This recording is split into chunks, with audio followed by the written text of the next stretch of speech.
Bismillahirrahmanirrahim.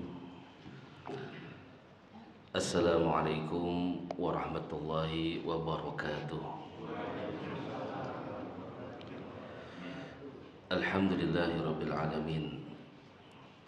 Wa bihi nasta'in ala umuri dunya waddin. Wassalatu wassalamu ala sayyidil mursalin sayyidina wa nabiyyina wa maulana Muhammadin wa ala alihi wa sahbihi ajma'in. Subhanaka la ilma lana illa ma 'allamtana innaka antal alimul hakim. Rabbi shrah li sadri wa yassir li amri wahlul 'uqdatam min lisani yafqahu qawli. Dustur ya Rasulullah, amma ba'd. Hadirin Bapak dan Ibu, para tamu-tamunya Allah Subhanahu wa ta'ala, alhamdulillah, bersyukur selalu kepada Allah Subhanahu wa ta'ala dalam sisa usia kita yang entah tinggal beberapa saat lagi. Semoga Allah panjangkan umur kita semuanya, amin.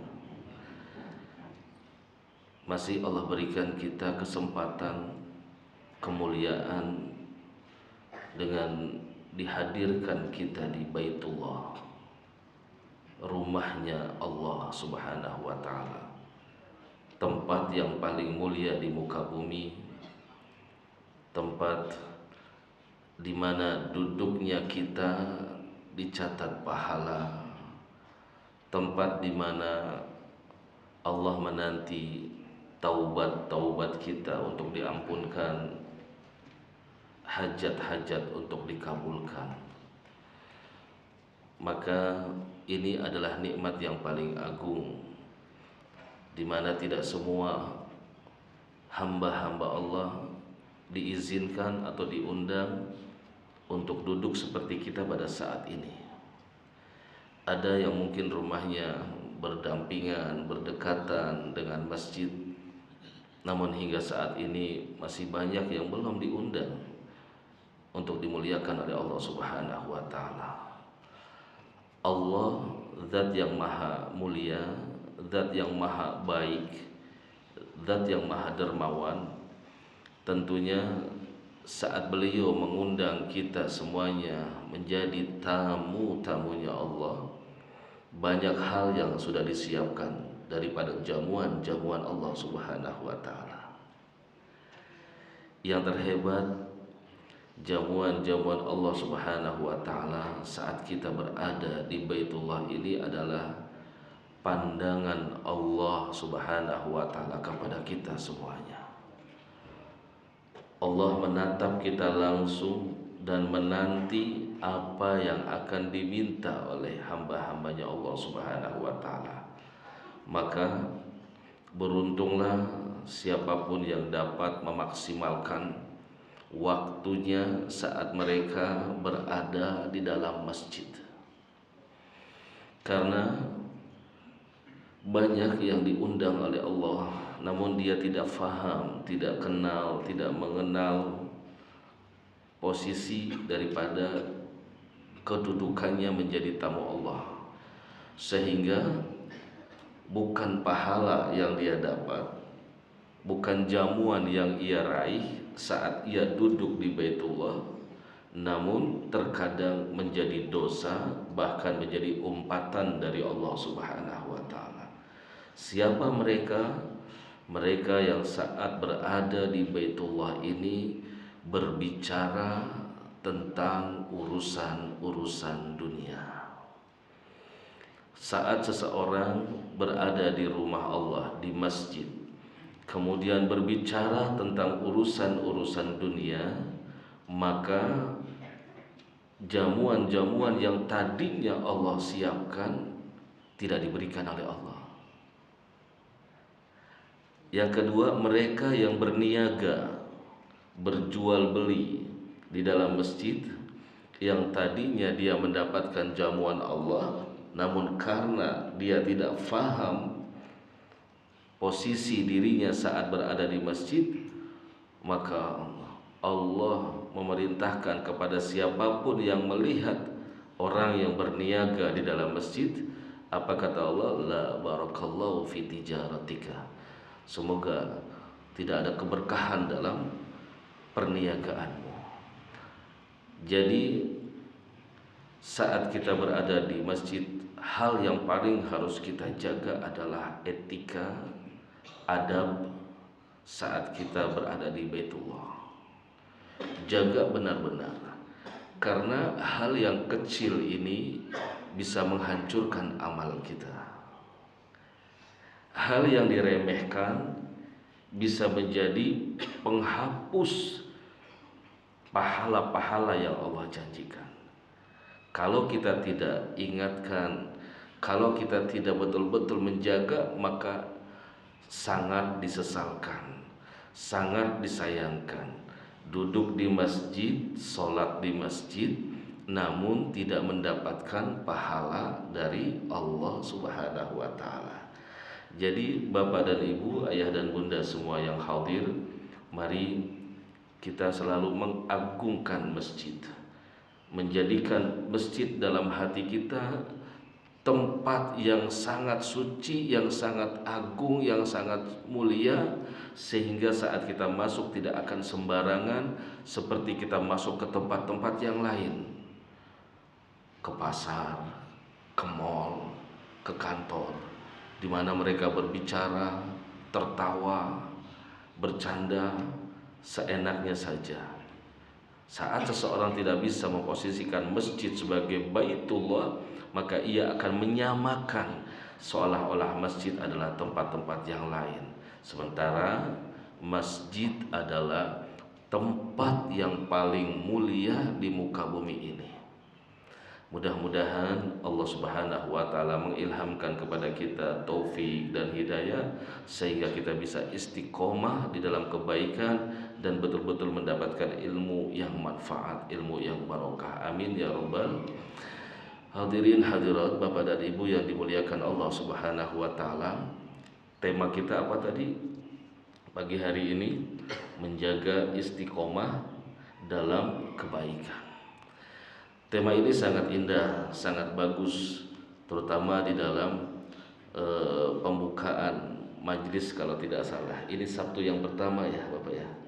Sabtu yang pertama tadi saya sempat bicara pembukaan majlis selepas kita berpuasa di bulan suci Ramadan. Saya yakin siapapun yang duduk bersama kami di sini saat bulan suci Ramadan betul-betul berupaya, berjuang semaksimal mungkin, memberikan yang terbaik, berbuat yang terbaik selama bulan suci Ramadan. Bahkan banyak hal-hal yang tidak dilakukan di luar bulan suci Ramadan, kita berlomba-lomba dalam keadaan bagaimanapun melaksanakannya di dalam bulan suci Ramadan, terutama seperti qiyamul lail. Ya, bagaimana kita di luar bulan suci Ramadan terkadang kita berat untuk melaksanakan qiyamul lail, salat 20 rakaat. Ada enggak yang tadi malam salat 20 rakaat salat sunnah? Yang ada boleh pulang duluan. Ada Ibu? Tadi malam salat sunnah 20 rakaat ada? Subhanallah. Sementara kita di bulan suci Ramadan, kita walaupun lelah, pulang dari kantor sudah capek, baru istirahat buka puasa, sudah harus ke masjid sholat isya, kemudian sholat tarawih 20 rakaat, kita tidak lihat itu semuanya, kita lakukan itu semuanya. Tilawatul Quran pun begitu. Dari bulan Ramadan kemarin selesai lebaran sampai saat ini, ada yang sudah hatam 10 juz? Halo Bu?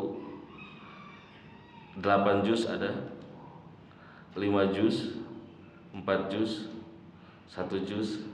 Setengah juz? 1 lembar? Bagaimana kita di bulan suci Ramadan betul-betul berupaya Pak, ya semaksimal mungkin. Ada yang selama bulan suci Ramadan menghatamkan sampai 1 juz, ada yang 2 juz, ada yang luar biasa. Sementara di bulan suci Ramadan dari awal Syawal sampai hari ini tanggal 28 Syawal masih belum hatam 30 juz. Artinya betul-betul selama bulan suci Ramadan kita maksimalkan, upayakan berbuat yang terbaik dan istiqomah dalam kebaikan. Di dalam bulan suci Ramadan, bagaimana kita berupaya saat berbuka, menyediakan takjil, ya, ngasih makan, memanggil anak-anak yatim, bersedekah kepada fakir miskin. Saat ini begitu di luar bulan suci Ramadan, hal-hal yang demikian jarang. Ya, sesekali, 2 kali, 3 kali, namun tidak dilakukan setiap hari sebagaimana di bulan suci Ramadan. Ini adalah sebuah kebaikan-kebaikan yang telah kita upayakan, yang kita harus menjaganya. Janji Allah Subhanahu wa taala, Bapak dan Ibu, siapa yang berpuasa di bulan suci Ramadan dengan sebaik-baiknya, Allah ampunkan semua dosa-dosanya yang telah lalu.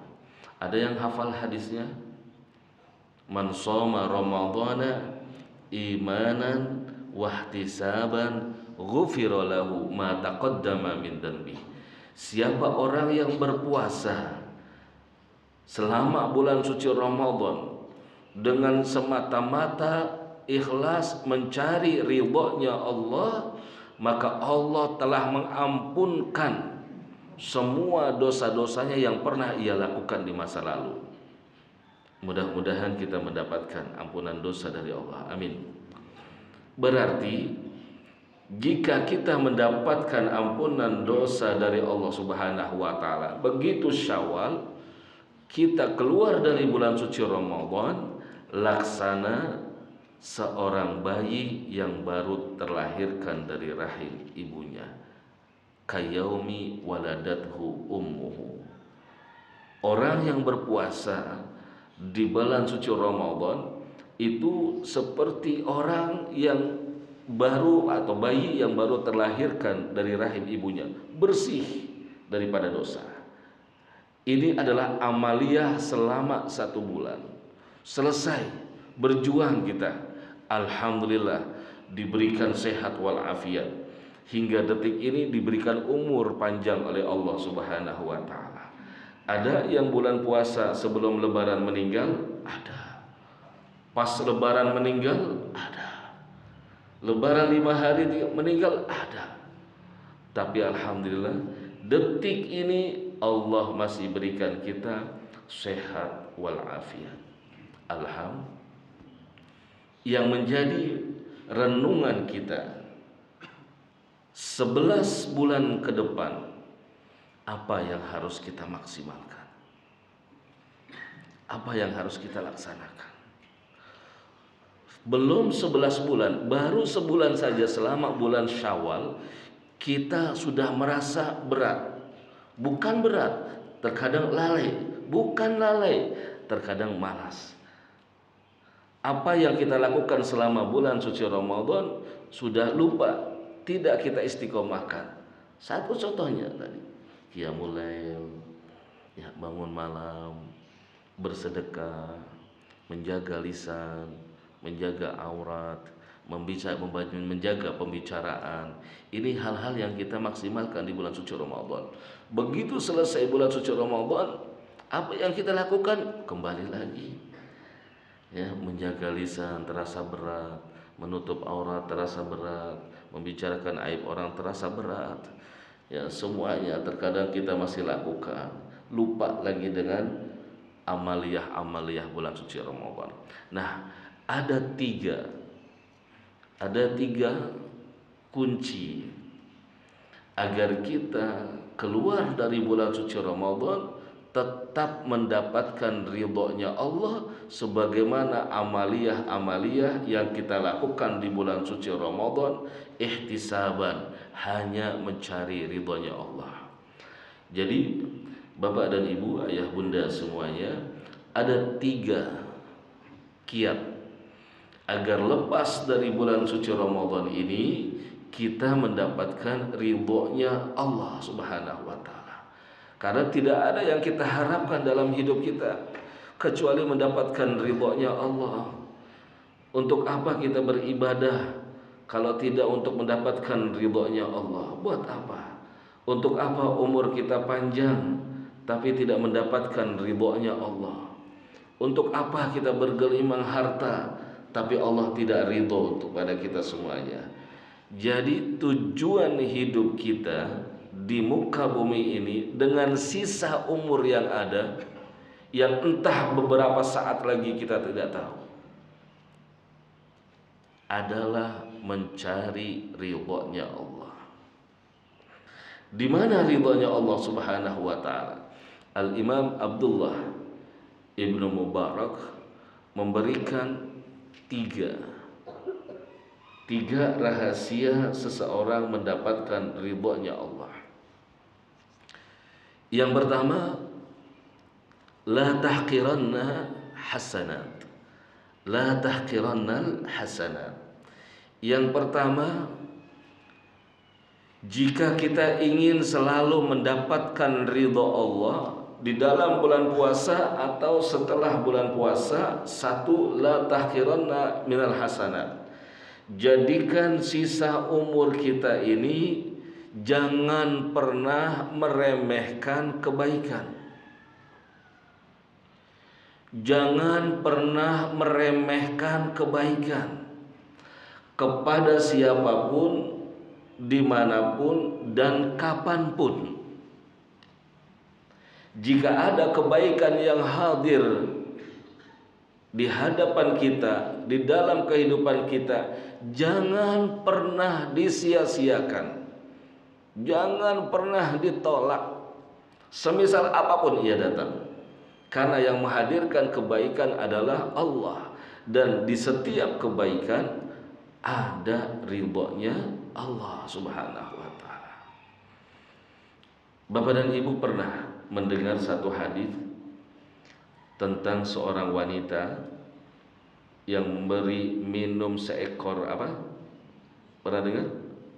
Seekor anjing, kemudian dia masuk surga. Pernah dengar ceritanya? Ini hadisnya sahih loh. Bagaimana seorang wanita pelacur dalam riwayat, tapi dia memberi minum seekor guguk, seekor anjing. Perbuatan yang sepele, ringan, tidak dipandang, namun ternyata perbuatan itu mengundang cintanya Allah, ridhonya Allah. Sehingga perbuatan yang ringan itu menjadikan wanita yang dosanya begitu besar mendapatkan ampunan Allah dan dia dimasukkan ke dalam surganya Allah. Ini hadisnya muttafaqun alaih, sahih Imam Bukhari Muslim. Ada lagi seorang sahabat ya, yang beliau bernama Abdurrahman bin Sakhr. Beliau dari daerah namanya Ghifar. Ghifar ini satu daerah dekat dengan kota Madinah. Abdurrahman bin Sakhr ini seorang sahabat yang sebelum beliau itu mendapatkan taufik dan hidayah, dia ini seorang apa itu kalau yang suka penyamun. Orang yang suka merampok, membegal setiap ada kafilah-kafilah yang akan masuk ke kota Madinah. Udah terkenal, gak tanggung-tanggung. Namun dia mempunyai sebuah amalan yang unik, sehingga dengan amalan itu dia mendapatkan taufik, hidayah, dan dia masuk Islam, dan dia termasuk orang-orang yang mendapatkan ridhonya Allah Subhanahu wa taala, menjadi sahabatnya baginda Nabi sallallahu alaihi wasallam, sehingga namanya menjadi Abi Dzar Al-Ghifari. Abdurrahman bin Sakhr sebelum beliau masuk Islam namanya, Dan setelah dia masuk Islam, dia berganti nama dengan julukan Abi Dzar Al-Ghifari. Apa amalan yang ia lakukan? Dia ini setiap kali ketemu semut nih, ya, dia selalu jaga itu semut, jangan sampai keinjek. Jadi kalau ada semut di jalan diambil, diselamatin. Bahkan tidak jarang teman-temannya itu melihat Abi Dzar Al-Ghifari atau Abdurrahman bin Sakhr ini setiap jalan dia bawa gula, dikasih gula, diambil gula, Pak.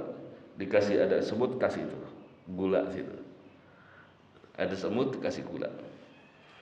Pernah nggak terlintas dalam pikiran kita, amalan seperti itu ternyata menjadikan seseorang yang tadinya dahsyat, jahat, luar biasa, ternyata bisa mendapatkan taufik dan hidayah ridhonya Allah Subhanahu wa taala, sehingga dia menjadi sebutan Abi Dzar Al-Ghifari.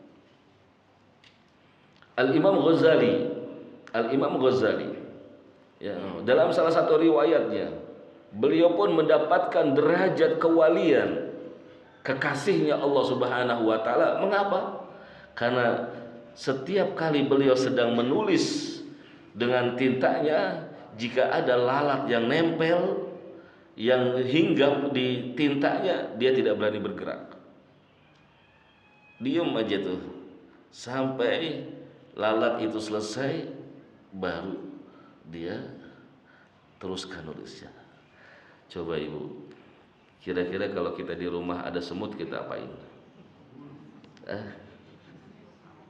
Siram air panas ya, ibu. Mulai hari ini tidak senang berbuat kebaikan. Jangan pernah sia-siakan kebaikan, karena kita tidak tahu kebaikan yang mana yang kita lakukan di sisa umur kita ini yang mengundang ridhonya Allah, sehingga Allah ridho kepada kita. Dari sekian dosa-dosa yang pernah kita lakukan dari akil balik kita, ditutup, diampun oleh Allah Subhanahu wa taala. Ayo saya tanya, hingga detik ini, sudahkah ada jaminan bahwa Allah telah mengampunkan dosa-dosa kita? Belum ada. Fulan, Anda sudah sholat berjamaah, maka dosa Anda sudah diampunkan.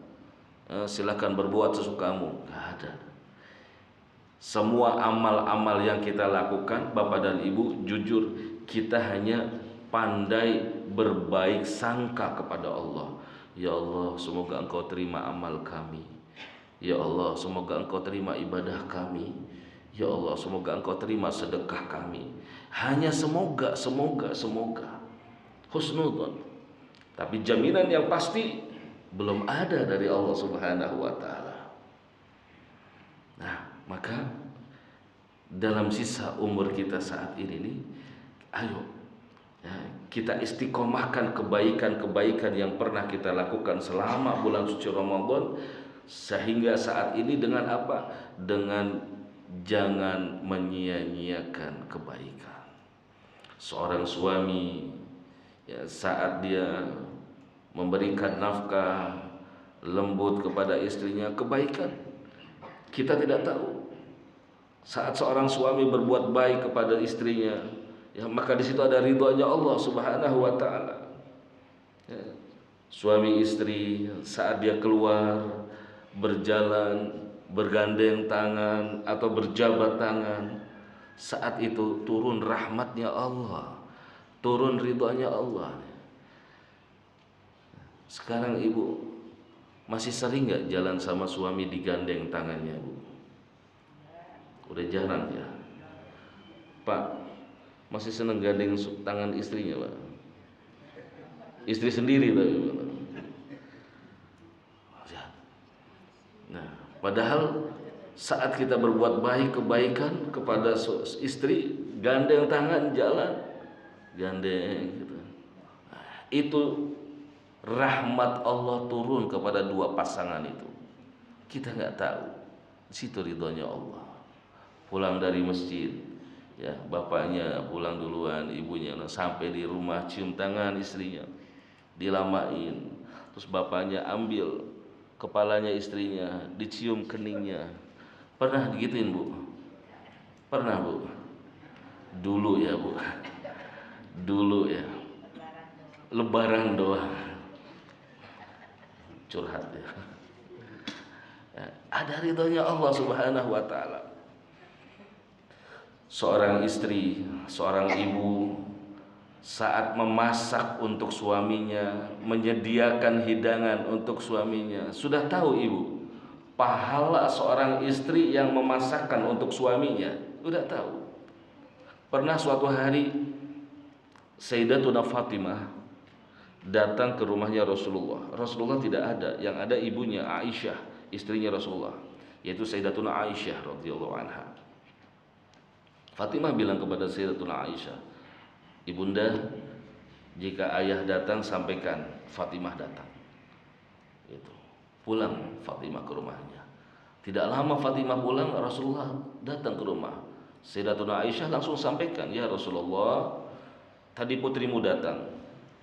Dan dia mengatakan dan memerintahkan kepadaku untuk menyampaikan kepadamu.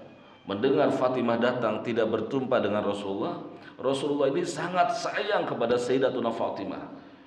Sangat sayang. Ya, langsung mendengar kabar putrinya datang, langsung Rasulullah bergegas menuju ke rumahnya Fatimah radhiyallahu anha. Sampai di depan rumahnya, diketuk pintunya, masuk, duduklah Rasulullah.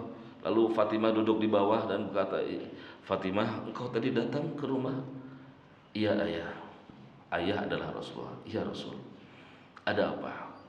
"Ya Rasulullah, wahai ayahku, tolong sampaikan kepada suamiku Sayyidina Ali bin Abi Thalib agar ia bisa memberikan aku budak wanita sehingga dia bisa membantu aku untuk menyiapkan masakan-masakan buat dirinya, aku dan anak-anakku. Lihat ya Rasulullah, lihat ayah, tanganku kasar, keringatku keluar. Setiap hari aku lakukan ini. Aku ingin sesekali ada pembantu yang menyediakan makan untuk suamiku dan anak-anakku." Rasulullah tidak menjawab. Rasulullah berdiri, beliau mendekati tungku. Jadi kalau di Arab itu ada namanya semisal periuk besar, ya, kemudian ada api di bawahnya, nanti ada adonan roti digulung-gulung, baru nanti ditempelkan tuh, itu bikin roti. Jadi wanita-wanita Arab dulu, kalau sekarang sudah ada open, ya sudah ada open, tapi ada di rumah makan bapak dan ibu yang pernah umroh, pernah haji, mungkin ada roti-roti Arab tuh yang besar, yang lebar, itu pembuatannya begitu. Jadi diadon, dibuderin, nanti ada tungku besar, di bawahnya api, sehingga tangannya masuk. Nah, saat tangannya masuk ini kan panas. Setiap hari dilakukan oleh Sayyidatuna Fatimah.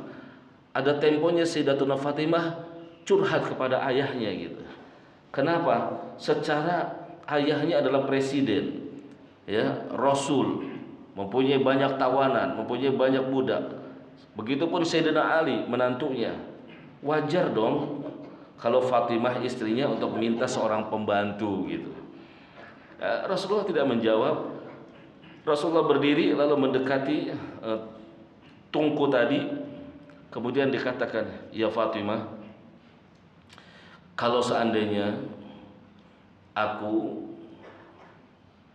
mau, aku akan perintahkan ini tungku berputar setiap hari." Gitu. Lalu diketuk, itu tungkunya berputar. Periuk atau tungku tadi saat didekati Nabi dipegang, berputar itu tungkunya, berputar. Nah, kemudian di stop, diberhentikan oleh Nabi. Ya. Di dalam hadis lain, saat tungku itu di stop oleh Rasul, oleh Nabi, ya, tungku itu berbicara kepada Nabi. Ya, kepada Nabi bicara, "Wahai Rasul, aku mendengar bahwasanya nanti di neraka jahanam bahan bakarnya api neraka jahanam adalah manusia dan bebatuan. Maka aku mohon kepadamu wahai Muhammad, jangan kau jadikan aku di antara batu-batu yang akan menjadi bahan bakarnya api neraka. Itu tungku periuk yang pernah dipegang oleh Rasulullah saat di rumahnya Sayyidatuna Fatimah. Lalu Rasulullah katakan, tidak, engkau min ahlil jannah, engkau akan masuk ke dalam surga. Kenapa? Karena batu itu digunakan untuk memasak anaknya Rasulullah SAW. Jadi periuk itu masuk surga. Nah, ini ada tema beberapa, ada kajian lagi tentang makhluk-makhluk Allah yang tidak diberikan akal namun tunduk kepada Nabi Muhammad, dia masuk ke dalam surganya Allah. Kembali kepada kisahnya Sayyidatuna Fatimah. Ya Fatimah, kalau aku mau, aku bisa meminta kepada Allah agar setiap hari tidak usah kau repot. Ini tungku ini biar berputar dan mengeluarkan roti-roti untukmu, suamimu dan anak-anakmu. Tapi aku tidak demikian wahai Fatimah. Tidakkah engkau tahu bahwa setiap wanita ayyumamra'atin tahanat li zaujiha, tidaklah setiap wanita yang memasak, membuat roti untuk suaminya, sungguh di setiap satu butir gandum yang ia masak, Allah ampunkan satu dosa wanita itu. Allah angkat derajat, satu derajat untuk wanita itu. Dan Allah ampunkan satu dosa, Allah angkat satu derajat, dan Allah berikan satu kebaikan untuk wanita itu. Itu setiap satu butir gandum. Karena roti itu di zaman dulu biasanya banyakkan pakainya gandum bikinnya. Nah, kalau di tempat kita ini bukan gandum, pakainya apa? Beras. Jadi kalau ada seorang wanita yang memasak untuk suaminya, di setiap satu butir beras yang ia masak, ada satu dosa wanita itu yang diampunkan oleh Allah, ada satu derajat yang dinaikkan, dan ada satu kebaikan yang diberikan untuk wanita itu. Masya Allah. Pernah dengar ini, Bu? Maka rugi kalau ada wanita-wanita yang setiap pagi mau sarapan buat suaminya beli nasi uduk. Tapi udah ada nasi kayaknya barusan lewat. Buat di sini apa buat di mana tuh? Ya sesekali nggak apa-apa lah, setiap hari hari Sabtu ya, setiap hari Sabtu nggak apa-apa. Pagi-pagi ibu nggak bikin sarapan buat suami. Kenapa? Makan di masjid. Nah, tapi kalau ada keadaan sehat, kemudian ibu tidak memasak untuk suami, dia ambil sikat GoFood, ya GoFood, Gosen, maka ibu telah kehilangan keistimewaan tadi. Nah, ini kebaikan-kebaikan seperti ini kita nggak tahu. Saat seorang wanita hatinya sedih, hatinya marah, hatinya kesel sama suami, tapi dia mencari ridhonya Allah, dia tetap bikinkan kopi untuk suaminya. Pernah nggak begitu, Bu? Lagi kesel bikinin kopi? Pernah, Bu? Ya, pernah, cuman masalahnya manis apa enggak gitu. Oh, pahit semuanya gitu. Lihat tuh. Kalau ibu sudah capek masak, ya, kemudian masakannya tidak dimakan oleh suami, kesel nggak? Bu, jujur kesel nggak? Nggak. Yang nggak kesel dapat 3 tadi. Yang kesel nggak dapat tuh. Yang kesel nggak dapat. Maka ini seorang wanita yang meminyaki rambut anaknya. Jadi anaknya itu diminyakin, ya. Lalu mandi tuh sampai diminyakin, disisirin rambut anaknya itu. Ya, seorang ibu yang menyisir rambut anaknya itu, di setiap helai rambut anak yang ia sisir satu kebaikan. Hadisnya ada di kitab Wasiyatul Mustafa sallallahu alaihi wasallam. Nah, ini jadi bagaimana sisa umur kita ini, Bapak dan Ibu, jangan pernah meremehkan kebaikan. Kita nggak tahu ya kebaikan mana di dalam rumah tangga kita. Ya, saat kita berbuat baik kepada istri, kepada anak, kepada suami, di situ ada ridhonya Allah. Yang kedua, agar kita selalu istiqomah dalam kebaikan hingga akhir hayat kita ini, la tahqiranna minas sayyi'at. Jangan pernah kita ngeremehin dosa. Jangan pernah meremehkan dosa. Dosanya kecil. Saya mah nggak punya dosa. Kemarin baru diampunin bulan puasa. Ya. Jangan pernah meremehkan dosa. Apapun yang pernah kita pelajari, apapun yang pernah kita dengar dari guru-guru kita, dari majelis-majelis ilmu tentang dosanya ini, dosanya itu, dosanya itu, dosanya ini, jangan pernah kita langgar. Karena bisa jadi dosa itu adalah murkanya Allah. Kalau Allah murka, semua kebaikan yang kita lakukan sia-sia, kosong, gak ada apa-apanya. Pernah dalam hadisnya Imam Bukhari, Muslim, muttafaqun alaih juga. Ini hadisnya sahih, di mana seorang wanita yang akan melaksanakan ibadah. Ada seorang wanita mau qiyamul lail, mau salat tahajud. Perempuan mau salat tahajud. Begitu dia akan tahajud, di depannya itu ada seekor kucing yang mengganggu fokusnya wanita ini untuk salat tahajud itu. Sehingga kucing itu diambil, dimasukkan ke kamar, ditutup. Dia sholat tahajud, qiyamul lail, ibadah, tidak diganggu oleh kucing.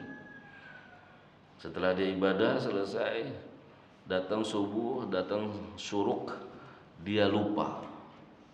Begitu dia buka tuh kucingnya di kamar, ternyata kucing itu mati. Apa yang terjadi? Ibadah-ibadahnya wanita itu semuanya tidak dilihat oleh Allah. Wanita itu dimasukkan ke dalam nerakanya Allah Subhanahu wa taala. Naudzubillah. Jadi jangan pernah kita meremehkan dosa.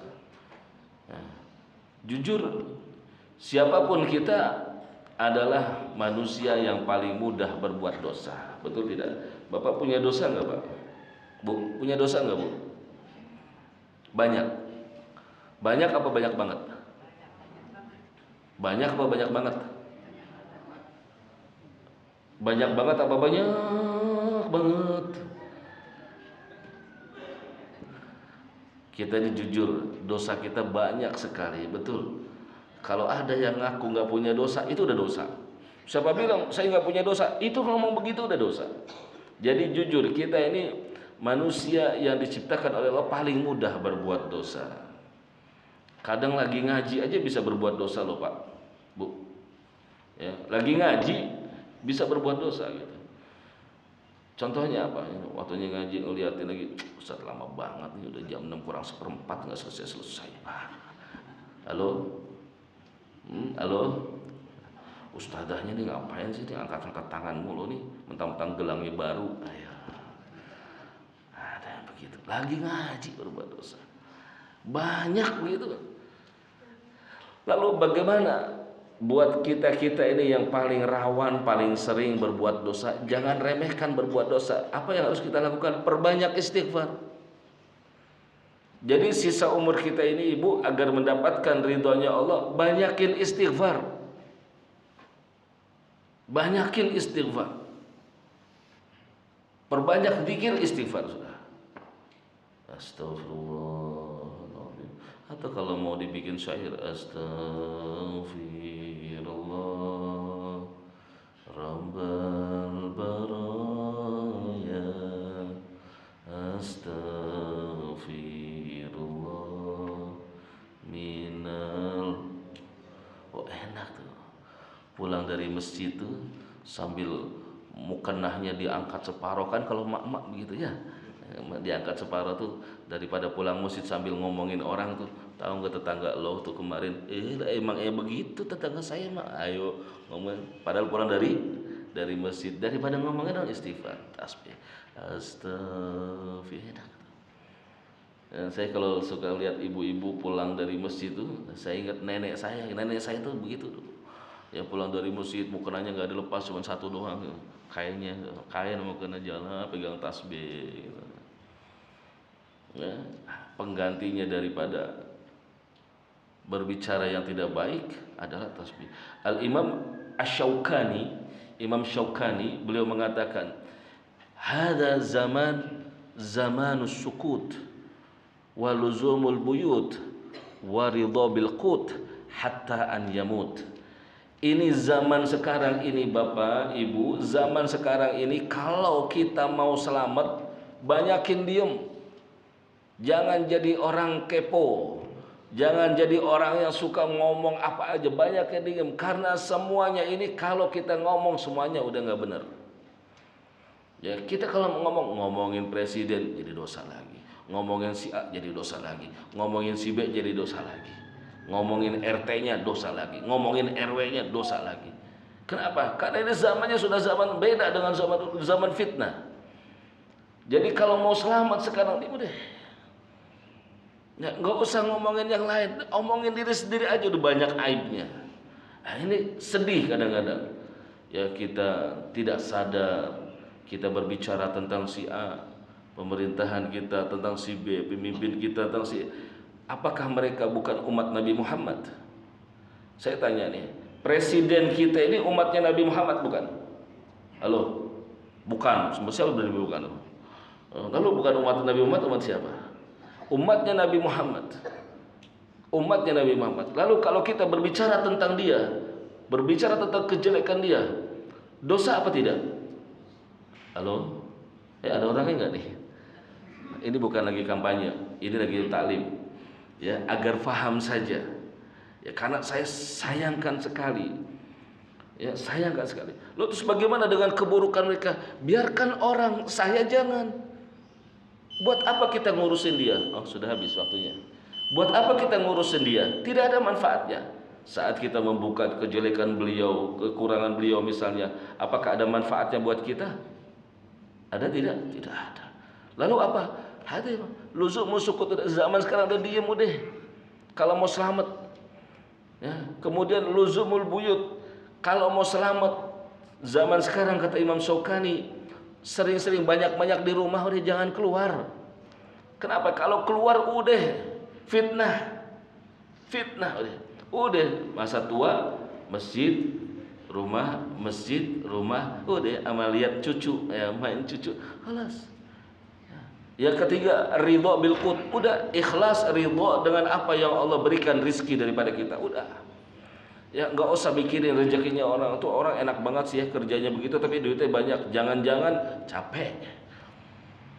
Jadi yang terakhir kiat agar kita mendapatkan ridhonya Allah, yang pertama tadi jangan remehkan kebaikan, yang kedua jangan remehkan dosa, yang ketiga jangan remehkan orang lain.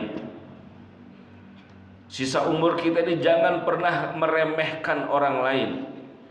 Jangan pernah memandang diri kita lebih mulia dari orang lain. Jangan pernah memandang kita lebih soleh dari orang lain. Jangan pernah kita melihat lebih pintar, lebih cerdas, lebih kaya dari orang lain.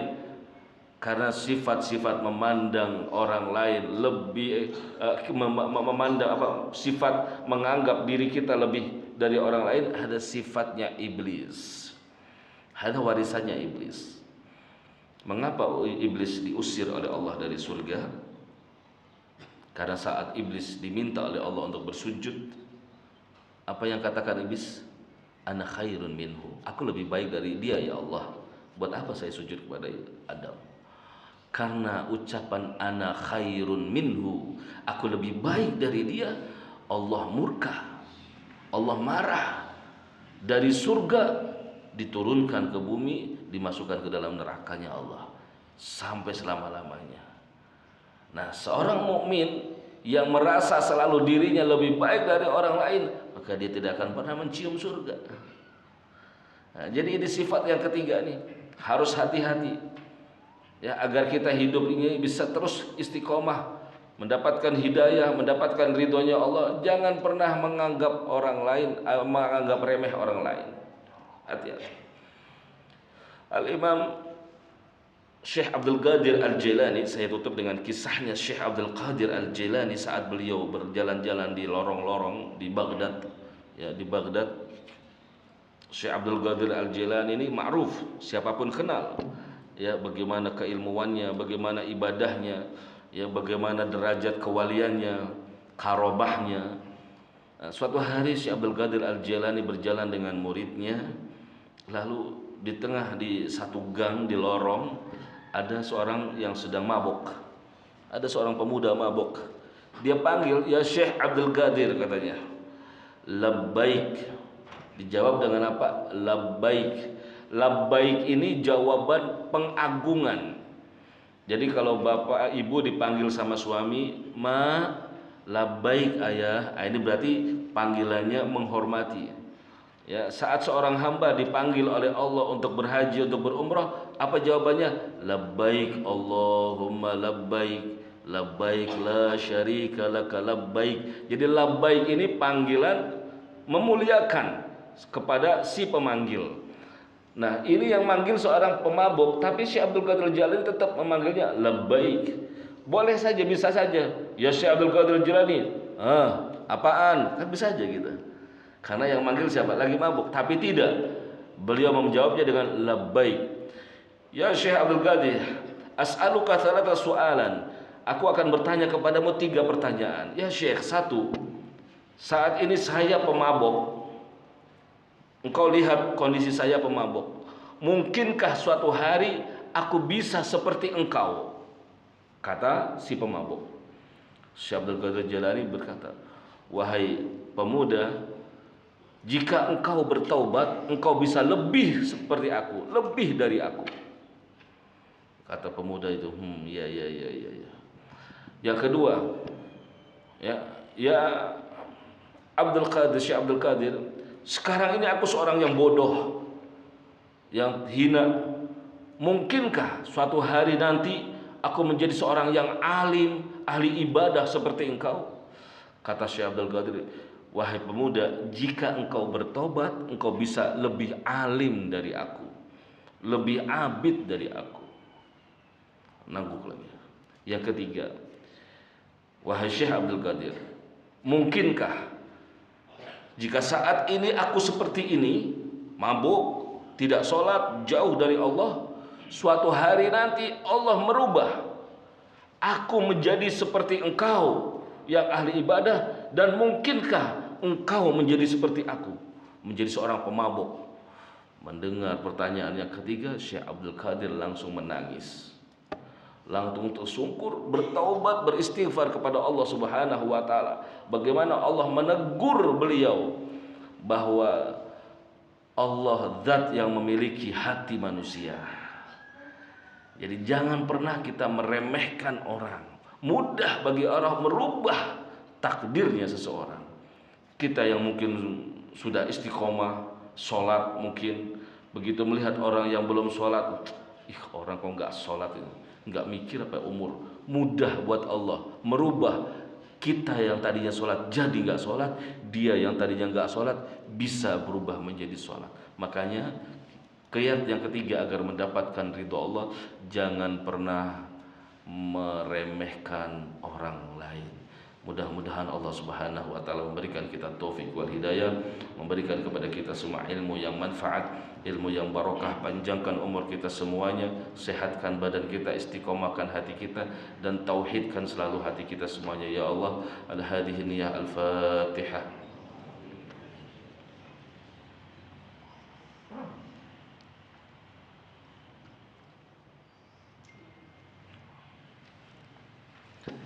Bismillahirrahmanirrahim. Alhamdulillahirabbil alamin. Allahumma shalli wa sallim ala sayyidina Muhammad wa ala ali sayyidina Muhammad. Ya Allah, ya Arhamar Rahimin, ya Arhamar Rahimin, ya Arhamar Rahimin. Ya Rabb, Engkau zat yang maha menatap kami semuanya. Engkau melihat kami semuanya ya Allah. Tidak ada yang terhijab dari pandangan-Mu ya Rabb. Kamilah hamba-hamba-Mu ya Allah, yang penuh dengan kesalahan, penuh dengan kemaksiatan, penuh dengan perbuatan dosa-dosa ya Rabb. Banyak dosa yang kami lakukan di masa lalu kami ya Rabb, yang kami mungkin lupa atau terlupakan ya Rabb, sementara dosa-dosa itu tertulis dalam pena-Mu ya Allah. Maka kami mohon dengan keberkahan majelis ilmu ini ya Rabb, ampunkan semua dosa-dosa kami ya Allah, ampunkan semua kesalahan-kesalahan kami ya Rabb, tutup semua aib-aib keburukan kami ya Allah ya Rahman. Jangan kau jadikan dosa-dosa kami penghambat datangnya rahmat dalam hidup kami, penghambat datangnya ampunan darimu ya Allah. Jangan kau jadikan dosa-dosa kami penghambat seluruh kebaikan-kebaikan yang hadir dalam kehidupan kami ya Allah. Ampunkan semua dosa-dosa kami ya Allah. Ya Allah, panjangkan umur kami semuanya dalam sehat walafiat, dalam istiqomah kebaikan ya Rabb, dalam taat kepadamu ya Rabb. Ya Allah, jika seandainya ini adalah akhir majlis dari perjumpaan kami ya Allah, setelah ini Kau akan panggil kami dengan kematian ya Allah. Ampunkan semua dosa-dosa kami dan matikan kami semuanya dalam keadaan husnul khatimah. Ya Allah, matikan kami semuanya, wafatkan kami semuanya ya Allah di tempat yang baik, bersama orang-orang yang baik, disaksikan oleh orang yang baik ya Allah. Ya Allah, ya Rahman, Kau salatkan jasad kami oleh orang yang paling baik ya Rabb, dan Kau lahatkan jasad kami kelak diterima oleh orang yang paling baik, Nabi kami Muhammad sallallahu alaihi wasallam. Ya Allah, di penghujung doa kami, di penghujung majlis ini, kami berhajat kepadamu ya Rabb. Ampunkan dosa pasangan hidup kami, suami maupun istri kami ya Allah. Ampunkan dosa anak keturunan kami, menantu kami semuanya ya Allah. Ampunkan dosa ayah dan ibu kami ya Allah ya Rahman, yang telah wafat dari kedua orang tua kami. Jadikan kubur mereka raudhah min riyadil jannah. Luaskan kubur mereka, terangkan kubur mereka ya Allah. Ya Allah ya Rahman, berikan kami kesempatan ya Allah ya Rahman untuk dapat berhaji dan berumrah, memenuhi undanganmu ya Rabb. Anugerahkan kami semua rezeki yang barokah, rezeki yang halal, rezeki yang Kau ridhai ya Rabb, rezeki yang dapat menghantarkan kami bersujud di Baitullah, berziarah ke makam Rasulullah dengan haji maupun umrah. Ya Allah ya Rahman, kami berhajat kepadamu ya Rabb. Mudahkan semua urusan-urusan kami ya Allah. Kabulkan semua hajat-hajat kami ya Allah. Sembuhkan semua penyakit lahir dan batin kami ya Allah. Untuk anak keturunan kami ya Allah, jadikan anak-anak kami anak-anak yang soleh dan soleha, anak-anak yang taat, berbakti kepada kami kedua orang tua mereka ya Allah. Anak-anak yang kelak menjadikan qurrata ain untuk kami ya Rabb. Jangan Kau jadikan anak-anak kami fitnah untuk kami ya Allah, yang akan menjerumuskan kami ke dalam murka-Mu ya Allah. Ya Allah ya Rahman, kami berhajat kepadamu ya Allah untuk semua saudara-saudara kami kaum muslimin dan muslimat ya Rabb. Ampunkan dosa-dosa mereka semuanya, dan siapapun ya Rabb yang pernah duduk di majlis ilmu ini bersama kami ya Allah, dan mereka saat ini telah berpulang ke rahmat-Mu ya Rabb. Ampunkan dosa-dosa mereka ya Rabb. Rabbana zalamna anfusana wa illam taghfir lana wa tarhamna lanakunanna minal khasirin. Allahumma ya Maulana ya Mujib ya hadiran la yaghib, tawassalna ilaika bil habib taqdi hajatina qarib. Rabbana hab lana min azwajina wa dhurriyyatina qurrata a'yun waj'alna lil muttaqina imama. Rabbana atina fid dunya hasanah wa fil akhirati hasanah wa qina adzabannar. Wa sallallahu ala nabiyyina Muhammadin wa ala alihi wasallam. Walhamdulillahi rabbil alamin. Kafaratul majlis, subhanakallahumma bihamdik, asyhadu an la ilaha illa anta astaghfiruka wa atubu ilaik. Wa sallallahu ala nabiyyina Muhammadin walhamdulillahi rabbil alamin. Kurang lebihnya mohon maaf. Hadani Allah wa iyyakum. Assalamualaikum warahmatullahi wabarakatuh.